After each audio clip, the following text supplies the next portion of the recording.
Қайырлы күн. Бүгін трендтегі үлкендер мен балалар сүйіп жейтін классикалық пончик пен қонжық пончикті жасаймыз.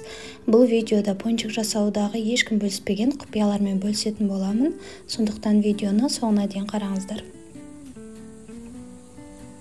Алдымен ыдысымызға жылы сүт пен аштықыны салып, араластырамыз.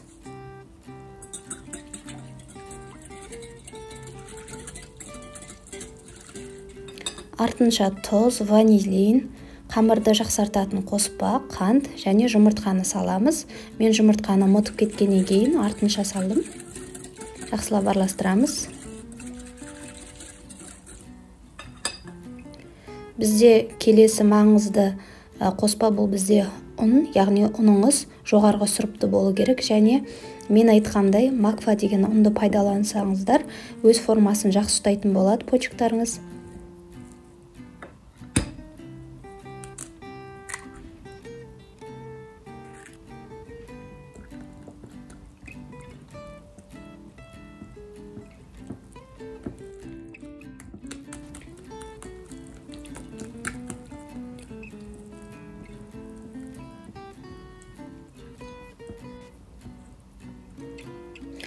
Ұндарды бөліп салсаңыздар болады. Артынша бөлме температурасында еріп тұрған сары майымызды салып, тағы жақсылап араластырамыз.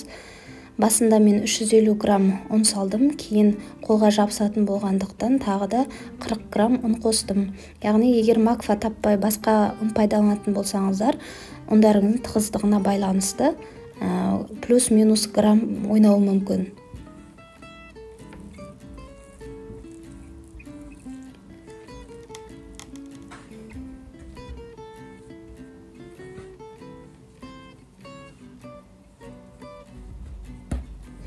Осындай қолға жабыспайтын біркелкі әдемі қамыр иленуі керек. Осыны біз жылы жерге бетін жауып қоямыз. Егер бөлмелеріңіз салқын болып жатса, онда духовканы ең төменгі градусына қойып, қамырымызды ашытып аламыз. Неке біздің қамырымыз ашыды. Енді бұның ішінен газын шығару үшін бір басамыз. Жұп-жұмсақ қамыр иленді. Столдың бетіне жайып, ұн сеуіп, кішкене ғана ұн себетін боламыз. Көп ұн сеппеңіздер. Және қалыңдығы 1 сантиметр болатын қамыр жаямыз.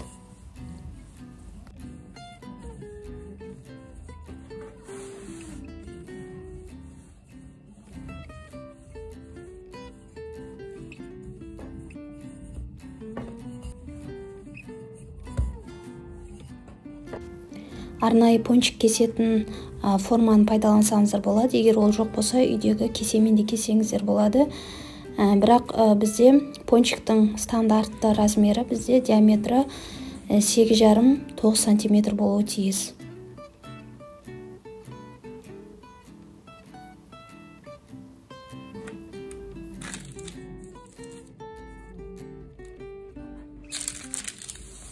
Кесіп алынған пончиктарды пергамент қағазының үстіне қойып қоямыз және бетін жабамыз.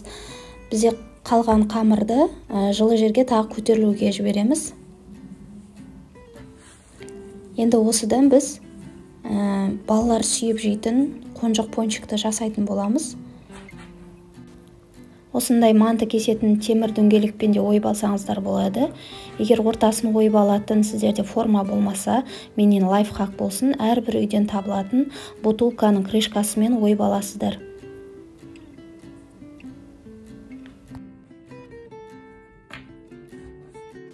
Келесі кезекте қонжық пончиктарды жасаймыз. Кесіп алынған қамырдың ортасын теспей, осылай екі құлағын бөлек кесіп аламыз.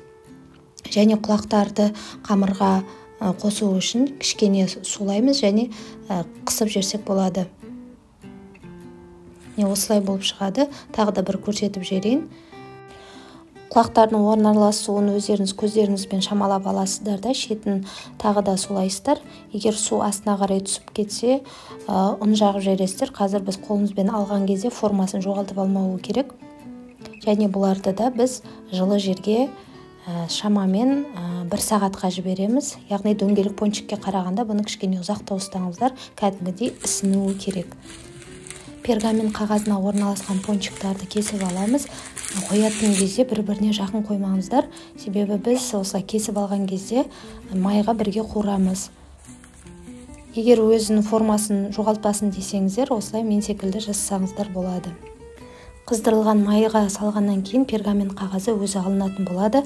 Бізде маңызы тағы ақпарат, бұл бізде майдың температурасы 160 градус болу керек. Егер термометрлеріңіз болса, сонымен өлшеп алсаңыздар болады.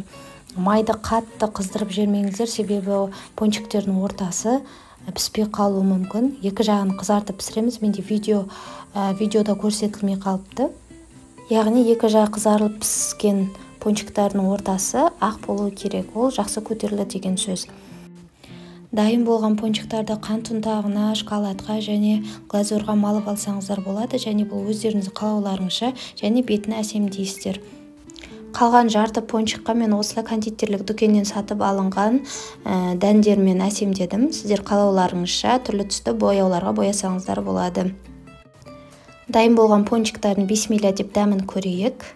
Сіздерге міндетті түрде ұнайды, отбасыларыңызға жасап көріңіздер.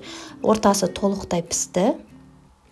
Енді кезекте мен қонжық пончиктарды қант ұнтағымен әрлеп шықтым.